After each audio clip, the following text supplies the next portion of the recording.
By far the biggest thing holding most people back from being successful bloggers is picking the right niche. Now there's a lot that goes into this, and it's not just about picking the right topic or overall genre for your website, but actually getting the right niche for you. Whether you haven't started yet because you're not confident in your niche, or you've already started, you're working on it, but you need a little bit more focus to get the niche just right. Either way, this video is going to help you as I walk you through 6 important keys to getting your niche just right and show you a whole bunch of examples. Let's start off with key number 1. This one is probably the easiest for you to figure out. And it is, do you like the topic? Is this something you could really love? Remember, this is probably going to be your business for a while. And so picking a topic that you don't really like, just because it seems like it'd be easy to monetize or it might be able to get a lot of traffic, isn't actually going to lead you to the same level of success as picking a topic that you can really enjoy. You don't have to be a world-class expert. If you have anything that you just kind of have above average knowledge in, let's start there and let's gain expertise. Now that doesn't mean you have to be like a major enthusiast or just super into this topic, but you need to pick something that you're not going to hate. Otherwise, that's going to be the biggest thing holding you back. Now, as we go through the rest of these keys, I want to use some examples to illustrate them as we go. So let's use example number 1. The first niche we'll look at is airbrush makeup. Airbrush makeup for me fails on key number 1. It's not a topic I have a lot of interest in, but it might be something you're really interested in which case it totally passes for number 1, which is why that first key is so subjective and why there's never any perfect list of perfect niches. It really depends a lot on you. But now let's move on to key number 2, and that is there adequate search volume for this topic? Now, all of the keyword tools out there are going to tell you certain numbers, and they're all going to be wrong. And so what I want you to do is use your brain here to think through this. Here are a couple questions you can ask to either say, yes, for sure, this is going to be fine, or maybe not. And let's look into this in a little bit more detail. The first one is there a magazine dedicated to this topic specifically? Airbrush makeup? I can't find one. Makeup, cosmetology, yes, absolutely, but airbrush makeup? That's maybe a little specific. Don't find a lot of specific magazines about that. Another one, do boutique shops exist that focus on this one thing? Are there boutique shops in tourist towns and big cities that are all about airbrush makeup? There might be a few, but again, this isn't something that you're gonna see commonly in most towns and most cities. The next one is, are there YouTube channels on this topic specifically that have at least 100,000 subscribers and get a lot of views on the videos? Now, this is one we can go to the computer and actually look at. So here I am. Let's just search airbrush makeup. Now, what I see here are, James Charles. There's a whole bunch of stuff on this channel. It's not just about airbrush makeup. Here, though, I see one where the title of the channel, the name of the channel is Airbrush Mua by Z. And when I look at that, this one video's got 93,000 views on it. If I click on the channel, I can see 34,000 subscribers. This maybe isn't the biggest YouTube channel, but I can see there's at least a bit of a following there. So what this is telling me is the answer to all 3 of those questions was probably no. And so what we're gonna have to do is look into this in a little bit more detail. So next thing I'm gonna do is I'm gonna go to Google Trends. So here, if I type in airbrush makeup, let's do the topic airbrush makeup. All right, now let's extend this to maybe the past 5 years. Okay, we see the overall trend, it's kind of downish over time, right? You see an overall trend downward, but in the last year or two, fairly stable. But the really cool thing I can do is use this compare feature. If there's another topic that I know is gonna have adequate search volume, then I could type that in here and we can see how the two compare. Because these numbers here are all relative to the topic. It's just up and down and it's a scale of 0 to 100. If I compare though, I can see how those two topics compare. So let's say I pick a topic like road biking. Okay, so this is nice. See, now over time I can see that the topic of road cycling, the sport, not necessarily like hobbyist road cycling, but the sport of road cycling, searches around that topic, seems to be a similar volume. They cross paths over and over and over again to airbrush makeup. So what does that tell me? Well, if there are sites on road cycling that meet any of those other criteria, then maybe that does mean that this topic is big enough and it just doesn't have its own magazines or enough YouTube channels about it. So even if my interest in the topic is not there, at least for me, it does pass on search volume. For the next key, let's work up another example. This one is going to be wake surfing. The next key is to pick evergreen topics when possible. And there's two aspects to this. There's the topic itself. Is it a topic that's likely going to come in a wave and then die off? There's also the content. It could be that the topic itself is evergreen. It's going to last a long time, but the content is going to have to be rewritten over and over and over again. Think about like cell phone reviews, right?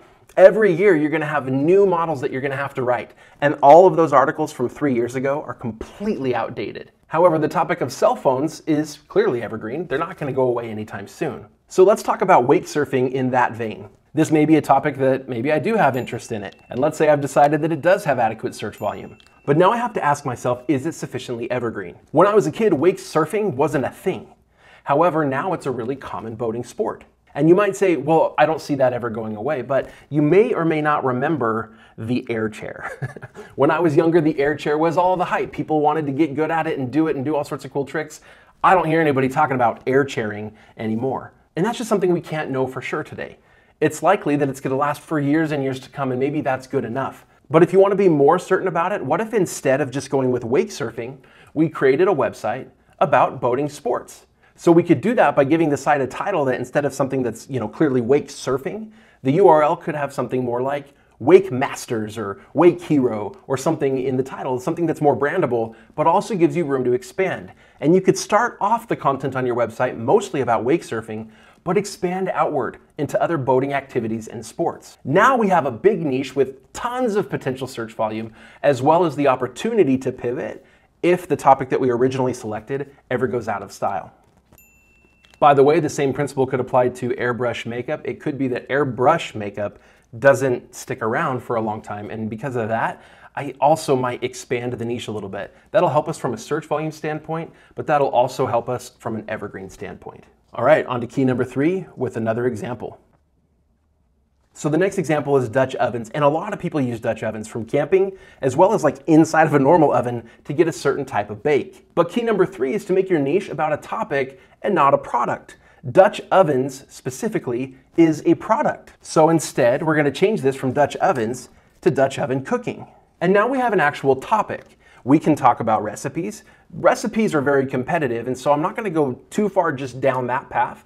But recipes as a supplement to other content on the site could do really well. Other content just about methods and tactics and how to cook with a Dutch oven. Principles that can be taught. Questions that people ask all the time around Dutch oven seasoning. How often to do it, how to do it. So many questions that you could answer about Dutch oven cooking. And now Dutch ovens have literally been around for like ever. And I don't see them going anywhere. That said, if you wanted to have the potential to broaden the niche so that you could pivot if you decide the search volume isn't high enough, we could change this from Dutch oven cooking to outdoor cooking. Again, we could pick Dutch oven cooking as kind of the first area that we cover on the website, but over time that'll give you the flexibility to talk about cooking over the fire, to talk about potentially even grilling and smoking and all sorts of other different outdoor cooking methodologies. That's a topic and it's never going away. All right, for this next key, let's talk about the topic of fitness for kids. Okay, what I've just done here is picked a highly competitive topic and a YMYL topic. YMYL is your money, your life, and these are topics that Google in particular is very particular about making, I said particular twice, they're very particular about making sure that the content is accurate. And so therefore they're more likely to promote content where the author and the website are very authoritative. They have established credentials. If you are not a pediatrician or at least like a child fitness trainer with certification, good luck ranking content here. But I've also picked a highly competitive topic, and that is fitness and nutrition. Competition is the next key. We have to assess the potential competition. Now, competition can be difficult to measure. You can do a couple of searches in your niche and say, wow, man, there's like 20 other blogs on my topic and a couple of big websites. But that doesn't necessarily mean that the competition is unbeatable, mostly because we don't have to directly fight the competition. There's potential for thousands and thousands and thousands of search queries in pretty much every niche. So in terms of this competition aspect, there are really two important principles. The first is the topic about your money or your life? Your life being like your health, it's a life and death kind of question. Fitness, nutrition, even that could potentially fall in there, but especially anything medical. If so, you're gonna wanna make sure that either you have a credential or that somebody who's going to contribute to the blog and who you could list as somebody who reviews the content, edits the content, whatever, that they have like medical credentials or financial credentials. Also know that you're going to have to build up authoritativeness. Just listing a credential on your website is not going to be enough in almost every case. So this is going to be an uphill battle. If this is your first blog, I would not do this topic. But if you have some experience being successful with blogging and you have a particular area of interest and are willing to take the time to build up real authority in this space, then it could be a topic that's just perfect for you, especially if it meets that first criterion and it's something that you're really passionate about and really love. Along those same lines, from a competition standpoint, there are a handful of niches that I'm just gonna warn you about that you're going to have to take the time. It's gonna be slow going because of the level of competition, and you're gonna have to take the time to build up real authority and build up a bit of a following. Fitness is one of those. Nutrition, along the same lines. Specifically recipes within the cooking space, recipes are highly competitive. A lot of specific health-related topics are very competitive because there are a handful of really authoritative sites that answer a lot of health-related questions. Personal finance is another one, and it's mostly because there are some really high-paying lead generation and affiliate programs there for like credit cards and insurance and those kinds of things. And because of that, it's very, very, very competitive. And the next one is motivation and self-help. It feels like most every blogger out there wants to do some kind of lifestyle blog and share motivation and self-help tips, just how to be a better person. Because of that, it's highly competitive, and the topics aren't very specific with factual-based answers. There's a lot of opinion in this space. So again, unless you have a lot of experience and a lot of credibility already, public credibility in this space, chances are your blog on this topic isn't gonna do that well. So fitness for kids, I think is probably good on search volume. Kids are always gonna need fitness. It's definitely a topic and not a product. But when it comes to competition and YMYL, we do not pass muster here. And to illustrate our sixth key, let's use another example of reality TV auditioning. This would be people that want to get on a reality TV show and are trying to audition for it and just want to know how to improve their odds of success. Now, if this were like 10 years ago, I would say the search volume for this is like nothing.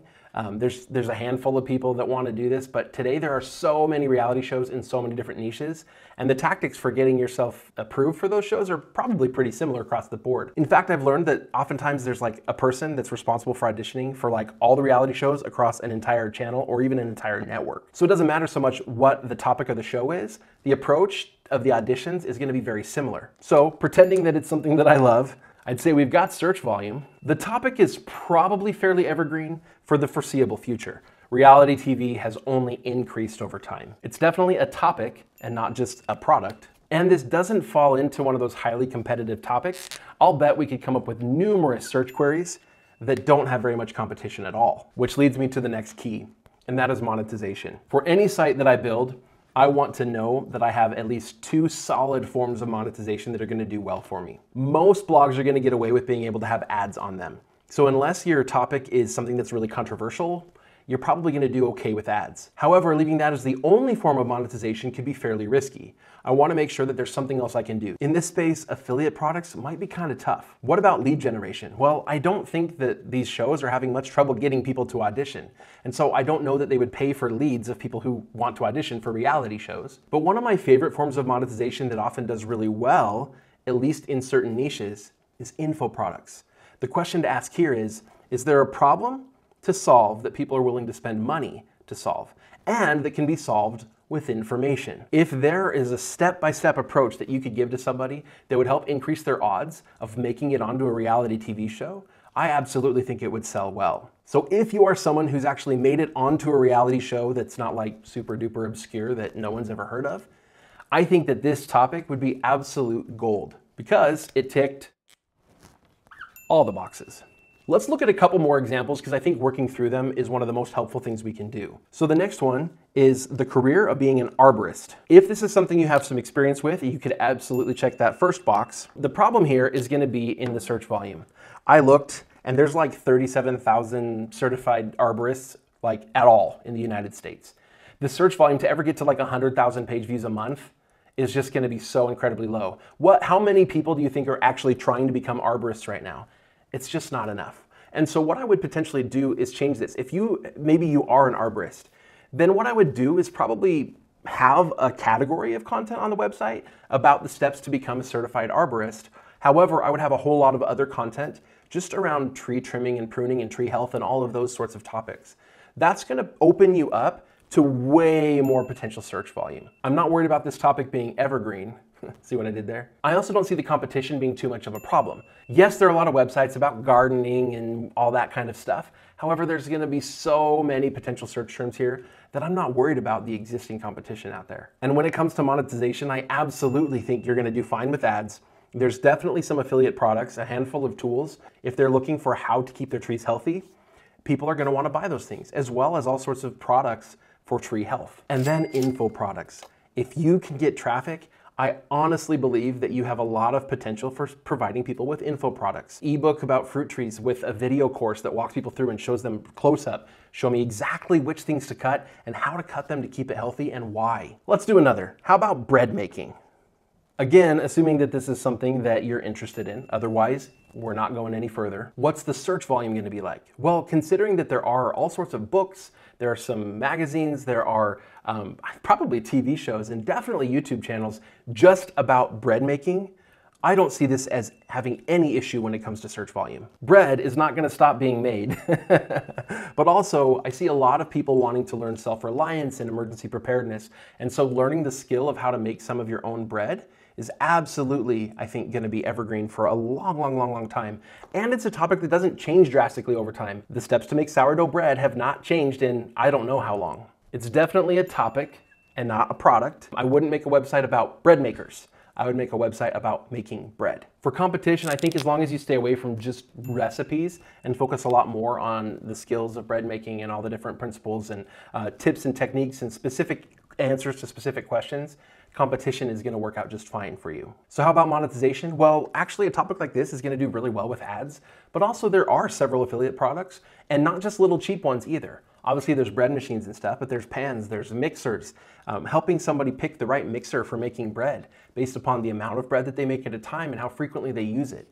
Helping somebody figure out how, which mixers last the longest, which attachments for the mixers, or rather which, obviously I want a dough hook, but what else do I need if I'm using a mixer for making bread? And then of course, info products. A course on intro to bread making. In fact, my wife took an online course on bread making, started out as a free course, and then the course upsold to another course that went into more detail and provided more advanced training. It's an approach that works really well. Monetization on this type of a website is not a problem. We have multiple options. You don't have to figure them all out right now as long as we know they exist. So now you know 6 keys to picking the right niche. It's time to settle on one and go make it happen. Don't let this hold you back any longer. And if you've already picked a niche and found that it fails one of these tests, in this video I've shown you how we can make some slight modifications to the niche by modifying the content and the types of things we choose to write about to help make a lot of these niches that don't pass all of these tests suddenly start passing. So whether you have an existing website or you're just getting started,